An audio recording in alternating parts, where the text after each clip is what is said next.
Merhabalar efendim, kanalıma hoş geldiniz. Hamilelik yaşıyorsunuz ve cinsel isteksizlik sorununuz var. Bugün bunu konuşacağız. Hamilelikte bazı kadınlar cinsel açıdan gerçekten de isteklerinde bir artış olur. Ama bazılarında da tam tersi azalma olur. Bunu belirleyen ne? Biraz gebelik öncesi cinsel yaşamla alakalı, bir de gebeliğin getirdiği hormonal değişiklikler, vücutta meydana gelen değişiklikler, vücuttaki o değişimlere bağlı kadının ruhsal yapısının etkilenmesi cinsel isteksizliğe yol açabilir. Özellikle ilk 3 ay, yani ilk trimester dediğimiz o dönemde kanda işte progesteron hormonunda bir yükselme, östrojen hormonunda ani bir yükselme olur. Kadın bu dönem çok enerjik de olabilir, çok sinirli de hissedebilir. Aynı zamanda o başka hormonal değişimlerden dolayı bulantısı olabilir, yorgunluk olabilir, halsizlik olabilir ve bundan dolayı da ilk 3 ay cinsel istekte azalma görülmesi çok beklediğimiz bir durum. Yani İlk 3 ay 14. haftaya kadar isteksizlik yaşamanız son derece normal. Bundan dolayı da lütfen kendinizi yiyip bitirmeyin. Peki 14. haftaya geldiğimizde ne oluyor? 14. hafta 3. aydan sonraki dönem gibi düşünebiliriz. Cinsel istekte bir miktar artış meydana gelebilir. Çünkü bulantı dediğimiz o mide bulantıları azalmaya başlıyor.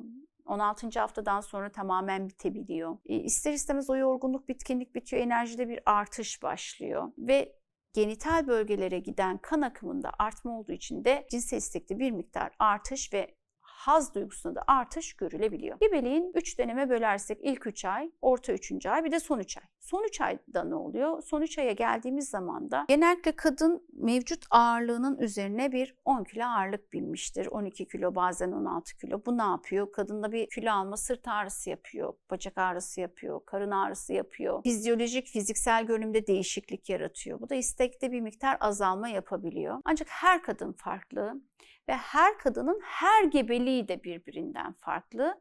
Her gebeliğin her 3 ayı, orta ayı ve son 3 ayı yine birbirinden farklı. Herkes için bu durumlar geçerli olmayabilir. Bunlar genellikle başımıza gelen şeyler. Eğer siz hamilelikte cinsel isteksizlik yaşıyorsanız kendinizi kötü hissetmeyin sevgili kadınlar. Bundan dolayı da görevinizi yerine getirmiyor gibi bir suçluluk duygusuna hele hiç girmeyin. Anormal bir durum değil bu yaşadığınız. Hamilelik boyunca eşinizle yakınlaşmak için başka bir sürü yollar var. İlla kendinizi cinsel ilişkiye gireceğim diye şartlandırmayın. Ne yapın? Eşinizle birbirinize masaj yapın, erotik masaj yapın. Başka fiziksel, kalbi yakınlaşmalar yolunu bulabilirsiniz. Aranızdaki samimiyeti illa cinsel ilişkiyle korumanız gerekmiyor. Samimiyeti koruyacağınız çok farklı yakınlaşmalar da var. Ayrıca içinizde bu yaşadığınız duygusal değişiklikler, ruhsal değişiklikler, bedeninizle ilgili değişiklikler, hissettiklerinizi, düşüncelerinizi eşinizle paylaşın, konuşun, anlatın. Rahatsızsanız bunu ona dile getirin ki bu şekilde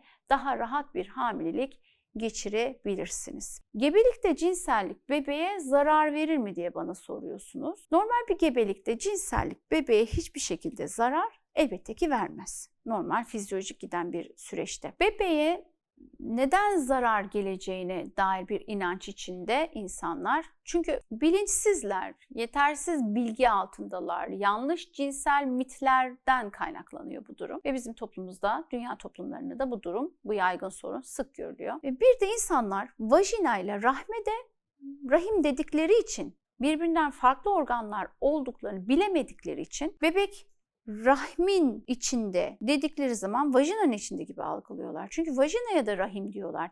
Yanlış bir terminoloji yüzünden. Bebek rahimin içinde, kendine ait bir sıvının içinde, amniyotik bantın içinde korunaklı bir ortamda kendi gelişimini sürdürüyor. Penis vajina penetrasyonuyla cinsellik gerçekleşiyor. Yani penis rahime gitmiyor.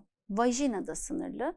Bizim halk arasında yanlış inanç şu ki bebek cinselliği görüyor, hissediyor, anlıyor.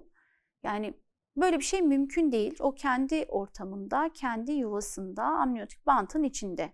Siz bu seviyede değil, servikste değil, aşağıda penis vajina birlikteliği yaşıyorsunuz. Bunu bebeğin hissetmesi de, görmesi de, anlaması da mümkün değil. Bebeğin zarar görmesi de mümkün değil. Peki cinselliğin bebeğe zararı yok dedik. Kadına zararı var mı? Gebelikte cinsel yaşam annenin sağlığına zarar verir mi? Yine sağlıklı bir gebede cinsellik yaşamak anneye herhangi bir zarar, kadına herhangi bir zarar vermez anne adayı. Aksine bu anne adayı cinsel yaşamını sağlıklı sürdürdüğü zaman çift olarak kalbi yakınlıkları artıyor. Yakınlık arttıkça sıcaklık artıyor, ruhsal tamamlanma artıyor.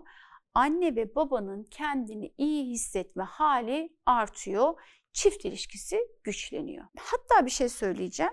Bırakın anneye zarar vermeyi, annenin doğum ağrılarını kısaltıyor. Çünkü rahimin açılmasını kolaylaştırıyor, rahim ağzının kısalmasını kolaylaştırıyor, doğumu kolaylaştırıyor, pelvik taban kaslarını kolaylaştırıyor. Yani bebeğin zarar vermediği gibi cinsellik anneye de zarar vermiyor. Aksine birçok da faydası var. Bir diğer merak ettiğiniz husus da şu ki, gebe kadınlar cinsel istek duyar mı? Yani böyle bazen tuhaf saçma sorularda soruyorsunuz bize. Kadın gebe kaldığı zaman isteği neden azalsın? Tabii ki duyar, duymalıdır da, duymayan zaten problem. İnsan cinselliği çünkü diğer memeli canlılardan farklı yaşanan bir süreç. Çünkü sadece hormonların belirlediği, mevsimsel yaşanan bir süreç değil insan cinselliği. Süreklilik arz eder ölüme kadar. İnsanda cinsellik biyolojik, kültürel, sosyal, psikolojik, duygusal, davranış, aile yapılanmasından, çift ilişkisinden etkilenen birçok multifaktöriyel kompleks bir kavram. Dolayısıyla insan cinsel isteğinde yaşamın her döneminde tabii ki var olmalı, var olabilmeli. Yeter ki bu mitlerle, bu yanlış cinsel inanışlarla gebelikteki cinselliğin uygun olmadığıyla ilgili kendinizi ketlemeyin. Bebeğinizin zarar görebileceğine ilişkin yanlış inanışlarla kendinizi doldurmayın. Cinselliğiniz gölgelenmesin. Gebelik öncesi dönemde kadının cinsel isteği neyse, cinselliği yaşama biçimi neyse, gebelikte de bunun benzerini yaşayacaktır, yaşamalıdır, yaşaması beklenir. Gebelik öncesi cinsel bilgilenmesi yetersizse, kadının cinsel mitleri fazlaysa, deneyimsizse, eğitimsizse, cinselliği bir haz alma aracı olarak değil de kendine bir görev, bir davranış biçimi olarak gören kadınların işte cinsel isteği azalır. Meşrulaştırır cinsellikten kaçmak için gebeliği. Ancak bu biyolojik bir durum değil, kültürel bir durum. Bir sorun hatta. O nedenle sevgili kadınlar bilinçlenin, okuyun, öğrenin, cinsel mitlerin farkına varın. Bu videonun devamında gebelikte cinsellikle ilgili olarak merak ettiklerinizi anlatmaya devam edeceğim. Merak ettiğiniz başka konular ya da bu konuyla ilgili sorularınızı aşağıya yorumlara yazın. Çünkü okuyorum biliyorsunuz. Kanalıma abone olmayı unutmayın efendim. Sağlıklı, keyifli, mutlu bir cinsel yaşam diliyorum.